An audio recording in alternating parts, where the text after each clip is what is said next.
Good morning everybody, welcome back to my YouTube channel SST Mastermind में आप सभी का स्वागत है। तो चलिए फ्रेंड्स, कैसे हैं?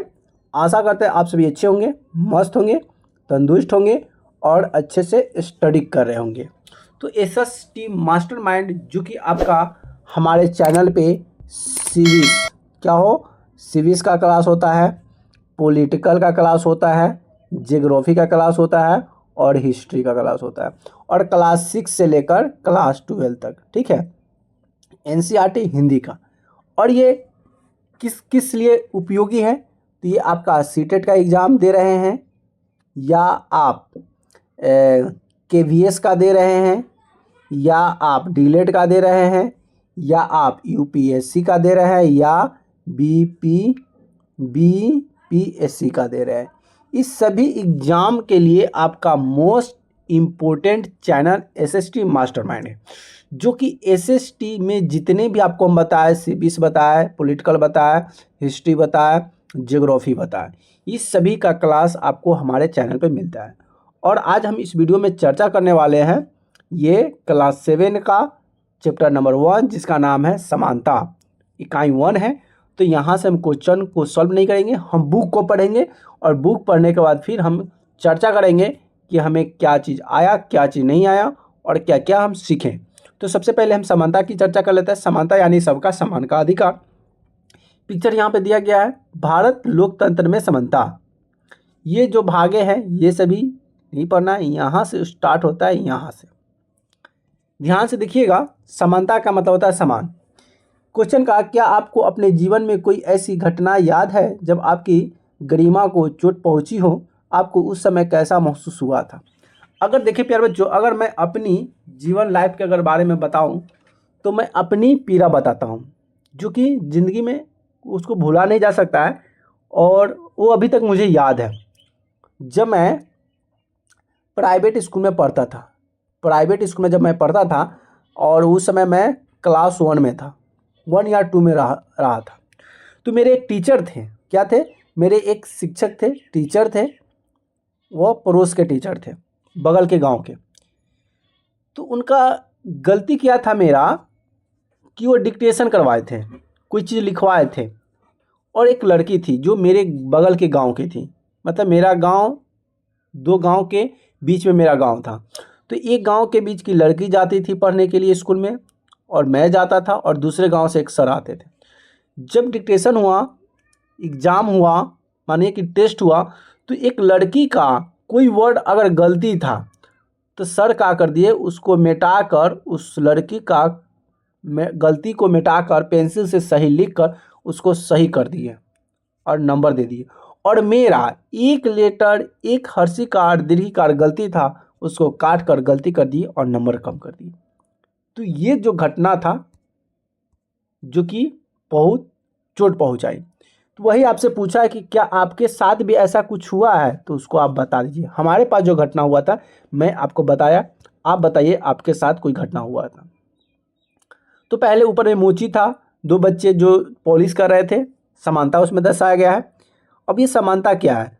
भारतीय लोकतंत्र में समानता, भारतीय संविधान की सब व्यक्तियों को समान मानता है। मतलब कोई ऊंच नीच नहीं है, कोई बड़ा छोटा नहीं है, सभी को समान अधिकार देने का बात करता है। इसका अर्थ है कि देश के व्यक्ति, चाहे पुरुष हो या स्त्री, सभी जाति, धर्म, शैक्षिक और आर्थिक पृष्ठभूमि से संबंध रखते हुए वे समान माने जाते हैं। लेकिन इसके बाद भी हम ये नहीं कह सकते कि समानता खत्म हो गई है। लेकिन फिर भी हम कम से कम भारतीय संविधान का व्यक्तित्व की समानता के सिद्धांत माना गया है, जहाँ पहले भेदभाव और दुर्व्यवहार से लोग रक्षा के लिए कई कानून नहीं थे। अब अनेक कानून लोगों की समान और उनके साथ समानता व्यवहार सुनिश्चित करने के लिए मौजूद है। मतलब पहले जो था ना, उस समय समानता का अधिकार नहीं था, कानून नहीं था, लेकिन अब तो कानून बन गया, अब सबके लिए समानता का अधिकार है।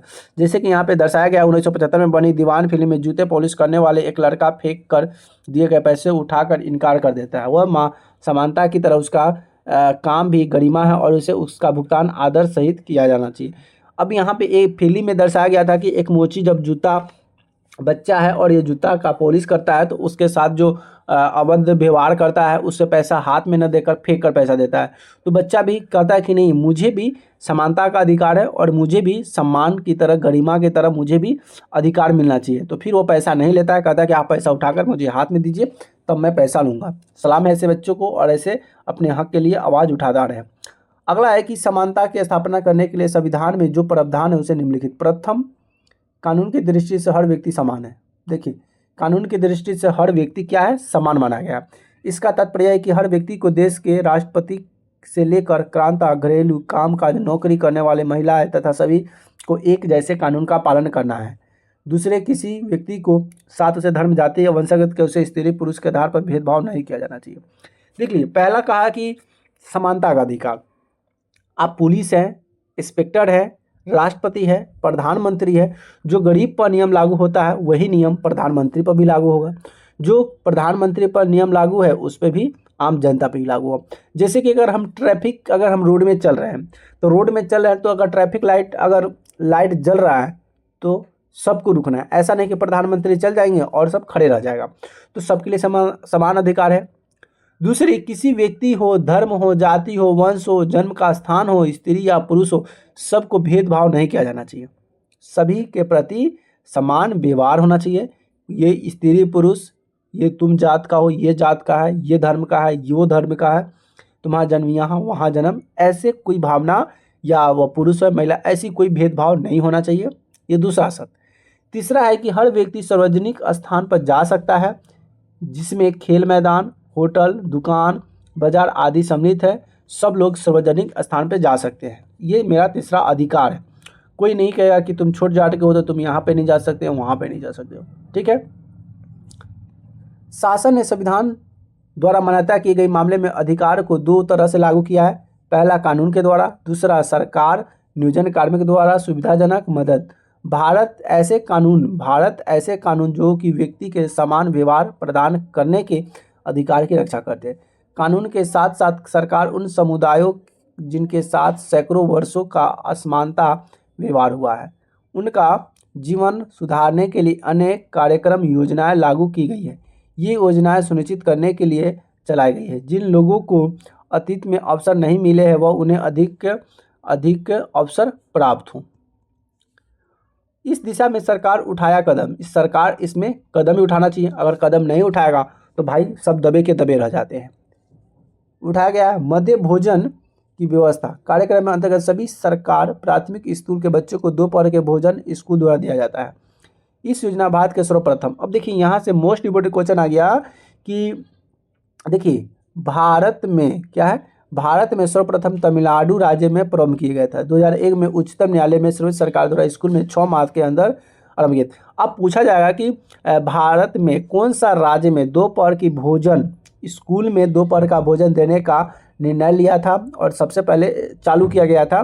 तो ये चालू किया गया था तमिलनाडु में। याद रखिएगा, तमिलनाडु में सर्वप्रथम राज्य जो कि 2001 में उच्चतम न्यायालय में मान्यता दिया था और वहाँ से दोपहर के भोजन देने का प्रावधान शुरू किया गया था। उदाहरण के लिए दोपहर का भोजन मिलने से सरकार गरीब बच्चों को अधिक जनसंख्या में स्कूल में प्रवेश लेना, नियमित रूप से स्कूल जाना शुरू कर दिया। शिक्षक बताते हैं कि पहले बच्चे खाना खाने घर जाते थे। सही बात है, हम लोग भी जब पढ़ते थे तो उस समय खाना नहीं था, तो हम लोग लंच के समय घर आते थे खाना खाने के लिए और आधा एक घंटा बीत जाता था, कभी लेट भी हो जाता था, 1 घंटे छूट भी जाता था, ऐसा होता था। फिर भी वापस स्कूल लौटते ही नहीं थे। परंतु अब जब स्कूल में मध्य भोजन मिलने लगा है, उनकी उपस्थिति में सुधार आया है। वे माताएं जिन्हें पहले अपने काम धंधा छोड़कर दोपहर को भोजन खाना खिलाने घर आना पड़ता था, उन्हें ऐसा नहीं करना पड़ता। इसी कार्यक्रम को जातिगत विविधता को कम करने में सहायता मिली है, क्योंकि स्कूल में सभी जातियों के बच्चे साथ साथ भोजन करते हैं और कुछ स्थान पर जो भोजन पकाने के लिए दलित महिलाओं को काम पर रखा गया। इससे क्या होगा कि भेदभाव भी खत्म होगा, उच्च नीच की भावना भी खत्म होगा। इससे भूख मिटाने की सहायता की गई। जो खाली पेट स्कूल आते हैं उन्हें के कारण पढ़ाई पर ध्यान केंद्रित नहीं कर पाते हैं, तो उसे दोपहर का भी भोजन दिया जाता है। यह यद्यपि शासकीय प्रशासन अफसरों की समानता बढ़ाने में महत्वपूर्ण भूमिका निभा रहे हैं, किंतु अभी भी कुछ बहुत कुछ करने की आवश्यकता है। मध्य भोजन का कार्यक्रम निर्धन बच्चों का स्कूल में प्रवेश और उनकी उपस्थितियों को तो बढ़ा दी है, लेकिन फिर भी इस स्कूल वहाँ अमीर के बच्चे जाते हैं उन स्कूलों से बहुत अलग है जहाँ गरीब के बच्चे पढ़ते हैं। आज भी स्कूल में कई स्कूल हैं जिन्होंने ओम प्रकाश वाल्मीकि जैसे दलित बच्चों के साथ भेदभाव असमानता व्यवहार किया जाता है। मतलब बताया जा रहा है किया जाता है इन बच्चों को ऐसी असमानता परिस्थिति को ढकेला जाता है जहाँ उनके सम्मान की रक्षा नहीं हो पाती है। ऐसा इसलिए क्योंकि कानून बन जाने के बाद भी लोग उन्हें समान समझने से इनकार कर देते हैं। जैसे कि बता रहे हैं कि कानून तो बन जाता है कि सबके साथ समान व्यवहार करना है, लेकिन ये कानून दस्तावेज आपका कॉपी में ही रह जाता है। इसका जो स्तरीय जो होता है ज़मीनी स्तर पर इसका प्रयोग नहीं होता है, यूज नहीं होता है। अभी भी बहुत जगह जाइएगा तो बहुत जगह स्कूलों में भेदभाव आपको देखने को मिलेंगे बच्चों के साथ। वो भी कौन करते हैं? टीचर करते हैं, अधिकतर टीचर करते हैं। गाँव के तो मतलब ही नहीं रहता, जो बड़े लोग के जो टीचर होते हैं वे लोग छोटे बच्चों के साथ भेदभाव करते हैं। इसमें कुछ यहाँ पे भीमराव अंबेडकर, बाबा साहेब भीमराव अंबेडकर की यहाँ पे पिक्चर दिया गया है। नीचे लिखा है कि अपने आत्मसम्मान को दांव पर लगाकर जीवित रहना अशोभनीय है। आत्मसम्मान जीवन की सबसे जरूरी हिस्सा है। कह रहा है कि अगर हम आत्मसम्मान को दांव पर लगा दें, मेरा सम्मान ये सब अगर ये घृणा अगर हम दांव पर लगाकर जीते हैं तो ये अशोभनीय है। ये शोभनीय नहीं है कि हम अपना इज्जत किसी के दांव पर लगा दें, किसी का जूठा खाएं, किसी की बात कहना माने, उच्च नीच के भेदभाव रखने अतः भी हम जी रहे हैं तो ये अशोभनीय है। आत्मसम्मान जीवन का सबसे ज़रूरी हिस्सा है। मतलब आत्मसम्मान मुझे अगर नीचे न सुलाया जाए, एक रोटी नहीं दिया जाए, लेकिन मुझे सम्मान के साथ दिया जाए, सम्मान के साथ खिलाया जाए, वही सबसे बड़ी इज्जत होती है। इसके बिना व्यक्ति निर्णय है। आत्मसम्मान के साथ जीवन बिताने के लिए व्यक्ति को कठिनाई के विजय प्राप्त करनी होती है। केवल कठिन और निरंतर संघर्ष से ही व्यक्ति का बल, विश्वास और मान्यता प्राप्त होता है। ये अम्बेडकर जी का कहना था। तो यहाँ से मुख्य कारण यह भी था कि दृष्टिकोण बहुत धीरे धीरे परिवर्तन आ गया। यद्यपि लोग यह जानने में विरोधी थे कि जीवन, जाति, धर्म, अपराध, स्थिति, महिलाएं होने के आधार पर लोगों का असमानता का व्यवहार करते थे। वर्तमान दृष्टिकोण में बदलना तभी संभव था जब लोग यह विश्वास करने लगे थे कि कोई भी कमतर नहीं है, कोई किसी से कम नहीं है और हर व्यक्ति सम्मानजनक व्यवहार का अधिकारी है। प्रजातंत्रीय समाज में समानता स्थापित करना एवं सत्य संघर्ष है जिसमें व्यक्तियों और विभिन्न समाजों को सहयोग देना है। इस पुस्तक में आप इसके बारे में और भी अधिक पढ़ेंगे। क्या क्या पढ़ेंगे यहाँ देख लीजिएगा। देखिए ये क्वेश्चन जो नहीं है रोजा पॉक्स, ये आपका सीटेट के एग्जाम में पूछा गया था। ठीक है, सीटेट के एग्जाम में रोजा पॉक्स के बारे में पूछा गया था। देख लीजिए क्या है इसे। अन्य लोकतंत्र में समानताओं के मुद्दे। देखिए जब हमारे समाज में जब कोई घटना होती है, कोई हमारे साथ उच्च व्यवहार करता है, निम्न व्यवहार करता है, तो हमें आवाज़ उठानी चाहिए। अगर हर काम सरकार पे नहीं छोड़ सकते, हर काम कानून पे नहीं छोड़ सकते, कुछ अधिकार हमें भी मिला है, हमें भी आवाज़ उठानी चाहिए। देख लीजिए मोस्ट इंपॉर्टेंट टॉपिक है कि शायद अपने सोच रहे होंगे कि क्या भारतीय लोग यहीं ऐसा है। नहीं, जहाँ असमानता का अस्तित्व है वहाँ जहाँ समानता के संघर्ष जारी है। सच तो यह है कि संसार के अधिकांश लोकतांत्रिक देश में समानता के मुद्दे पर विशेष रूप से संघर्ष हो रहा है। उदाहरण के लिए संयुक्त राज्य अमेरिका में अमेरिकी लोग जिनके पूर्वज गुलाम थे, अमेरिका में भी कुछ लोग थे जो लोग गुलाम थे, अफ्रीका से लाए गए थे, वे आज वो अपने जीवन के मुख्य रूप से असमान बताते हैं। जबकि 1950 के अंतिम दशक में अमेरिकों के समान अधिकार दिलाने के लिए आंदोलन हुआ था। पहले अफ्रीकी अमेरिकनों के साथ संयुक्त राज्य में बहुत असमानता का व्यवहार होता था। कानून भी उन्हें समान नहीं मानता था। उदाहरण के लिए बस से यात्रा करने वाले बस के पीछे बैठना पड़ता था, या जब भी कोई गोरा आदमी बैठना चाहे तो उन पे अपनी सीट को उठ जाना पड़ता था। अब ये नियम कानून क्या था कि आप आगे सीट पे बैठे हुए हैं, लेकिन वहाँ पे गोरा आदमी, चिकना आदमी अगर आया, बोला कि भाई यहाँ पे मुझे बैठना है, तो आपको क्या करना पड़ेगा? उस सीट को छोड़कर जाना पड़ेगा। ऐसे नियम था। लेकिन रोजा पॉक्स जो थी 1913 में, रोजा पॉक्स 1913 से 2005 तक ये अफ्रीकी अमेरिकन महिला थी। कौन सी थी? रोजा पॉक्स जो थी अफ्रीकी अमेरिकन महिला थी। 1 दिसंबर 1955 को दिन भर काम करके थक जाने के बाद बस में उन्हें अपनी सीट के एक गोरे व्यक्ति को देने से मना कर दिया। अब मान लेते हैं कि भाई ऑफिस में काम करके थक जाती है, अब उसको घर जाना है, बस में बैठ जाती है। बस में बैठने के बाद वो आराम से करती रहती है, सोती है, मतलब बैठ जाती है। बैठने के बाद गोरा चिकना आदमी आता है और कहता है कि भाई ये सीट मुझे दे दो। रोजा पॉक्स उसको सीट देने से मना कर देती है। उस दिन उसने इनकार से अफ्रीकी अमेरिकनों के साथ असमानता से लेकर एक विशाल आंदोलन शुरू हो गया, जो नागरिक अधिकार आंदोलन सिविल राइट मूवमेंट कहलाया। तो देख लीजिए, वहाँ पे राइट फंडामेंटल काम तो आता है, लेकिन ये कैसा अधिकार है? ये समानता का अधिकार ना, सबको समान का अधिकार है भाई। जब हम यहाँ पे बैठ गए हुए हैं तो हम बैठ गए हुए हैं, आपको पीछे देखना है। अगर ये अधिकार नहीं है तो भाई, तो इसके विरुद्ध उसने क्या किया, एक आंदोलन छेड़ दिया। जब सब नहीं माना ना, तो रोजा पार्क्स की बातों को जब कोई नहीं माना, तो फिर उन्होंने क्या किया, एक आंदोलन शुरू कर दिया, जो आंदोलन का नाम था नागरिक अधिकार आंदोलन, सिविल राइट मूवमेंट। 1964 में नागरिक अधिकार अधिनियम नस्ल, धर्म और राष्ट्रीय मूल के अधिकार पर भेदभाव का निषेध कर दिया गया। अब 1964 में कहा गया कि नहीं, अब किसी के साथ न नस्ल, न धर्म के आधार पर, न मूल के आधार पर, किसी भी आधार पर भेदभाव पर रोक लगा दिया गया। अब ये सब भेदभाव नहीं चलेगा। तो देख लीजिए, रोजा पार्क्स ने अगर उतना अधिकार जताया तभी तो ये कानून बंद कर दिया। उसी तरह से हमारे यहाँ भी कुछ ऐसे ऐसे कानून हैं जो उसके विरुद्ध में, उसे हमें क्या करना चाहिए, उसे हमें आंदोलन करना चाहिए, खारिज कर देना चाहिए। अगला है कि कहा कि अफ्रीकन बच्चों के लिए सब स्कूल के दरवाजे खोले जाए। उन्हें अब उन अलग अलग स्कूल में नहीं जाना पड़ेगा जो विशिष्ट रूप से केवल उन्हीं लिए खोले गए थे। जो इतना होने के बावजूद भी अधिकांश अफ्रीकी अमेरिकन गरीब हैं। अधिकतर अफ्रीकी अमेरिकन बच्चों को केवल ऐसे सरकारी स्कूल में प्रवेश लेने के लिए सामर्थ्य रखते थे जहां सब कम सुविधा है और कम योग्यता वाले शिक्षक है, जबकि गोरे विद्यार्थी निजी स्कूल में जाते थे और उन क्षेत्रों में रहते थे जहां उन्हें सरकारी स्कूल से तक निजी स्कूल तक जैसा ही ऊंचा हो। जैसे कि कहने का मतलब है कि गोरा चिकना पैसे वाले लोग सब बड़े स्कूल, निजी स्कूल में जाते थे पढ़ने के लिए और सुविधा सरकारी स्कूल से लेते थे, और गरीब जो बच्चे थे वो प्राइवेट सरकारी स्कूल में पढ़ते थे और उसके योग्य टीचर भी नहीं थे, अच्छे टीचर भी नहीं थे और हर तरह का सुख सुविधा भी नहीं था। जैसे कि यहाँ पे यही दिखाया गया है, ये गोरा चिकना व्यक्ति और यहाँ पे रोजा पार्क्स हैं। ठीक है, यहाँ पे रोजा पार्क्स एक अमेरिकन औरत है जिनकी एक विद्रोही प्रतिक्रिया में अमेरिका इतिहास को ही बदल दिया। देखिए, औरत होकर इतना बड़ा कर सकती है, तो हमें भी कुछ पहलू के लिए आवाज़ उठाना होगा और लड़ना पड़ेगा। ठीक है, भारतीय संविधान के अनुच्छेद 15 के अंश दिया गया है कि धर्म, मूल वंश, जाति, लिंग, जन्मस्थान के आधार पर भेदभाव प्रतिषेध रोक है। राज्य किसी नागरिक के विरुद्ध धर्म, मूल वंश, जाति, लिंग, जन्मस्थान, इसे किसी आधार पर भेदभाव नहीं करेगा। ये अनुच्छेद 15 कहता है। कोई नागरिक केवल धर्म, मूल वंश, जाति, लिंग, जन्मस्थान, इसे किसी भी आधार पर दुकानों, सार्वजनिक भोजनालय, होटल, सार्वजनिक मनोरंजन का स्थान या किसी भी राजनीति घोषणा, साधारण जनता के प्रयोग के लिए संबंधित कुआं, तालाब, स्नानघर, सड़क पर प्रयोग कर सकता है। इस पर कोई रोक नहीं लगा सकता है। ये संविधान के अनुच्छेद 15 कहता है। ये सभी किसी नियोक्ता दायित्व निषेध का शर्त है अधीन नहीं करेगा, नहीं होता है। अब आता है लोकतंत्र की चुनौतियाँ। लोकतंत्र में क्या क्या चुनौती है उसको समझते हैं।